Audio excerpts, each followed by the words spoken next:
Hi. Now suppose we take a curve and we look at an area bounded by the curve, the x-axis and two vertical lines.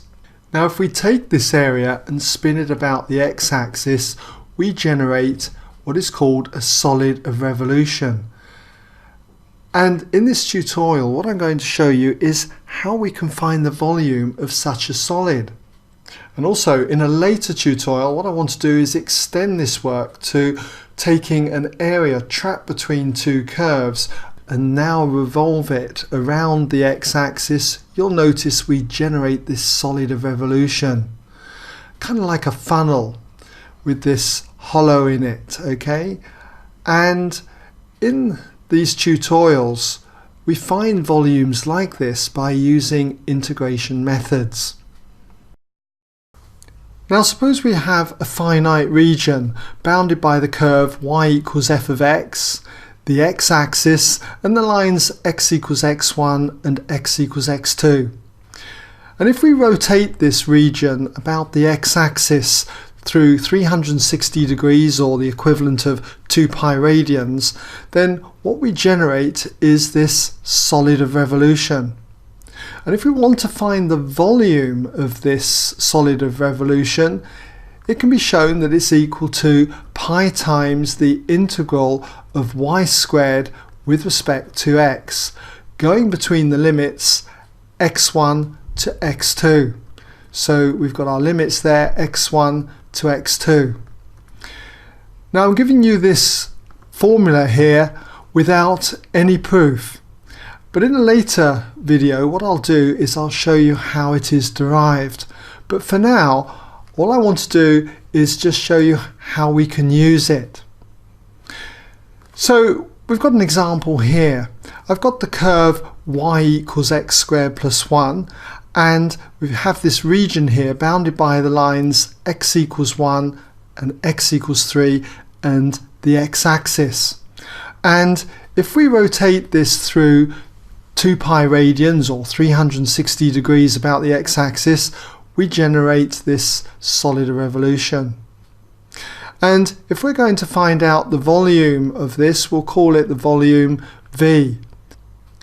Then according to this equation up here, that volume V is going to equal pi times the integral of y squared, or y is x squared plus 1, so if we square that we've got x squared plus 1 all squared integrated with respect to x, going between the limits x is 1 to 3, so we're going from 1 to 3.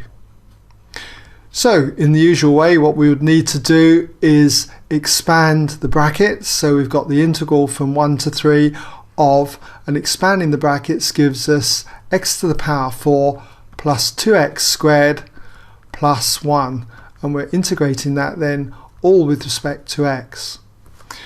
And integrating this gives us, well, x to the power 5 over 5 for that first term. Integrate the 2x squared with respect to x and we get 2x cubed over 3.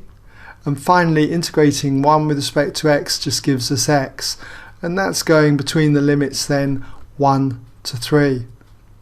And if we substitute our limits in, we've got, for the first one, when we put the 3 through, we've got 3 to the power 5 divided by 5, and then plus 2 times 3 cubed, all over 3, and then plus 3.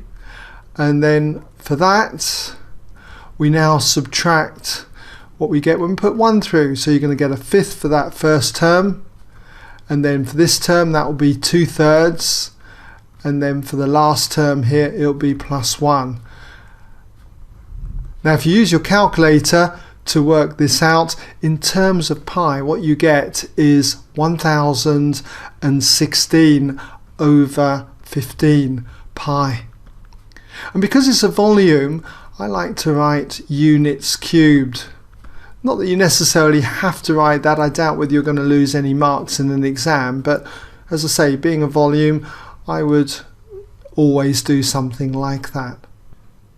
Now you're going to need to do more examples to get practice on this, but I hope for now that this has given you a brief introduction on what we mean by a solid of revolution and how we work out the volume of that solid of revolution when it's spun about the x-axis.